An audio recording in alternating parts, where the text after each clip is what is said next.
फटाक 30 सेकंड में खबर। डाउनलोड कीजिए तक ऐप। डिस्क्रिप्शन में दिए गए लिंक पर अभी क्लिक करें। 2021 में शिक्षा में कई बदलाव देखे गए, वहीं कुछ अतरंगे पेपर लीक चीटिंग के मामले भी सामने आए। और वो भी कोई आम चीटिंग नहीं, एक से बढ़कर एक हाईटेक तरीकों से की गई चीटिंग। वो ब्लूटूथ वाली चप्पल तो आपको याद ही होगी। एक फ्लैशबैक तो बनता है। आगे आपको दिखाएंगे होश उड़ा देने वाले ऐसे ही कुछ मामले जिन्होंने 2021 में खूब लाइमलाइट बटोरी। नमस्कार, आप देख रहे हैं न्यूज तक। मैं हूं निधि तनेजा। शुरुआत करते हैं चप्पल में ब्लूटूथ रखने वाले हाईटेक चीटिंग के साथ। सितंबर महीने में एग्जाम था रीट का। रीट यानी Rajasthan eligibility examination for teachers.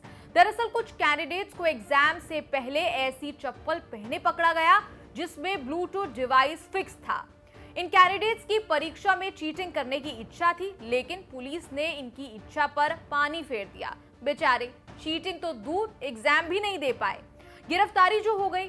Bluetooth device के अलावा पुलिस को इनसे सिम कार्ड्स और कुछ उपकरण भी मिले। इसके अलावा कई परीक्षा केंद्रों पर डमी कैंडिडेट्स के शामिल होने का मामला भी सामने आया। अब बात करते हैं 2021 के अंत में हुए यूपी टीईटी पेपर लीक के मामले की, जहां बीच एग्जाम कैंडिडेट्स को कह दिया गया कि भैया हो गया आपका पेपर लीक, चलिए अब लौट जाइए घर।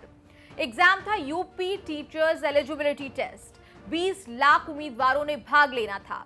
2736 परीक्षा केंद्र तैयार थे, लेकिन जैसे ही स्टूडेंट्स पहुंचे एग्जाम सेंटर पर, पता चला कि कुछ घंटों पहले ही व्हाट्सएप पर यह पेपर लीक हो चुका है। मतलब व्हाट्सएप का टेक्नोलॉजी का इस्तेमाल देखिए। खैर, परीक्षा तो हो गई रद्द। अब एक नई तारीख पर यह परीक्षा रखी जाएगी। लेकिन इस पेपर लीक के बाद कैंडिडेट्स काफी गुस्से में दिखे। फिलहाल पेपर लीक की जांच एसटीएफ कर रही है। काफी लोगों को गिरफ्तार भी किया गया है। अब आते हैं नीट पर। नीट यानी national eligibility cum entrance test, जो लगातार चर्चा में बना रहता है। दरअसल नीट अंडर ग्रेजुएट एग्जाम 12 सितंबर 2021 को हुआ, लेकिन इस एग्जाम में भी चीटिंग, धोखाधड़ी, धांधली जैसी खबरें सामने आई, और इस कदर कि मुन्ना भाई भी शर्मा जाए। आपको याद होगा, मुन्ना भाई एमबीबीएस में मुन्ना भाई एक डॉक्टर को धमकी देकर उसे अपनी जगह एंट्रेंस एग्जाम में बिठा देता है। वो नकली मुन्ना भाई बनकर एंट्रेंस टेस्ट देता है और असल मुन्ना भाई को एमबीबीएस में एडमिशन दिला देता है।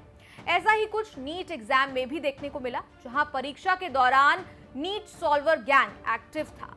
ये सॉल्वर गैंग मेडिकल कॉलेज में पढ़ रहे उन छात्रों की लिस्ट तैयार करता था जो नीट पास नहीं कर पाते थे, और फिर उन्हें टारगेट करके एग्जाम पास कराने का लालच देता था। बदले में लाखों रुपए की मांग करता था। किसी से 5 लाख, 10 लाख, 40 लाख, 50 लाख, मतलब जो जितने में फंस जाए। पैसे लेकर फर्जी कैंडिडेट्स को एक गैंग एग्जाम में बैठाता था। जब मामले का पता लगा तो कई स्टूडेंट्स जो इसमें शामिल थे, उनके रिजल्ट रोक दिए गए। देश भर में गिरफ्तारियां हुई। सॉल्वर गैंग का भांडाफोड़ हुआ। जूली कुमारी नाम की एक बनारस हिंदू यूनिवर्सिटी की स्टूडेंट को पकड़ा गया, क्योंकि ये किसी और स्टूडेंट की जगह पर नीट एग्जाम देने बैठी थी। दरअसल जिस स्टूडेंट की जगह पर वो बैठी थी, उस लड़की के पिता ने नीट सॉल्वर गैंग से 50 लाख रुपए की डील की थी, ताकि उनकी बेटी को एक अच्छे रेप्यूटेड मेडिकल कॉलेज में सीट मिल पाए। तो ऐसा चलता था इन प्रॉक्सी कैंडिडेट्स का पूरा खेल। इसके अलावा इंजीनियरिंग कॉलेजेस में दाखिले के लिए आयोजित होने वाली जेईई मेंस परीक्षा के आयोजन में इरेगुलरिटीज की शिकायत आई, तो सीबीआई ने दिल्ली समेत देश भर में छापे मारे। नोएडा स्थित एफिनिटी एजुकेशन प्राइवेट लिमिटेड के डायरेक्टर्स ने जेईई मेन में बेहतर रैंकिंग दिलाने का एक पूरा सिस्टम तैयार किया था। इनके एजेंट देश भर में कई राज्यों में फैले हैं। ये एजेंट जेईई मेन में कम रैंकिंग वाले छात्रों से संपर्क करके उन्हें बेहतर रैंकिंग और शीर्ष एनआईटी संस्थान में नामांकन का भरोसा दिलाते थे। इसके एवज में 12 से 15 लाख रुपए की मांग करते थे। इसके अलावा 2021 में जनवरी के महीने में केपीएससी पेपर लीक हुआ। केपीएससी यानी कर्नाटका पब्लिक सर्विस कमीशन।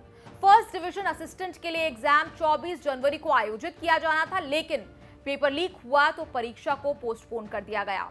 फिर फरवरी में सेना भर्ती परीक्षा का पेपर लीक हुआ। मामला सामने आने के बाद सेना भर्ती बोर्ड ने परीक्षा को रद्द कर दिया था। इस मामले में भी कार्रवाई हुई और पुणे के बारामती से कई लोगों की गिरफ्तारी की गई। साथ ही बिहार बोर्ड 10वीं का पेपर लीक भी हुआ, जहां जीके जनरल नॉलेज के पेपर के मुद्दे ने सबको हैरान कर दिया। अंत में बोर्ड को परीक्षा रद्द करनी पड़ी और बाद में फिर से ये परीक्षा ली गई। इसके अलावा म्हाडा यानी Maharashtra housing and area development authority की भर्ती परीक्षा का पेपर लीक हुआ। इंजीनियर और अन्य पदों पर भर्ती के लिए दिसंबर में परीक्षा होनी थी।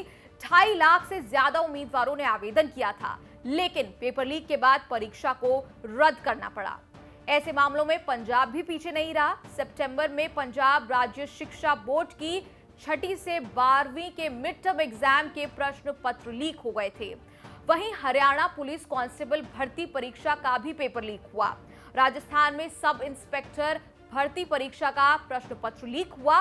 कई केंद्रों पर डमी कैंडिडेट्स भी मिले। यानी देश भर से ऐसे चीटिंग के कई मामले सामने आए जिन्होंने सबको हैरान कर दिया, क्योंकि किसी भी परीक्षा में चीटिंग सीधे सीधे एग्जाम्स की सैंक्टिटी पर सवाल उठाता है। और ये तो सिर्फ कुछ ही ऐसे मामले हैं जो उजागर हो पाए। सोचिए ऐसे कई और मामले होंगे जो अब तक पकड़ में भी नहीं आए हैं। ऐसे में जरूरी है कि आप भी सचेत रहें।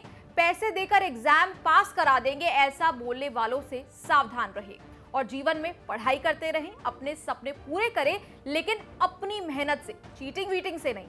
और साथ ही देखते रहिए न्यूज़ तक।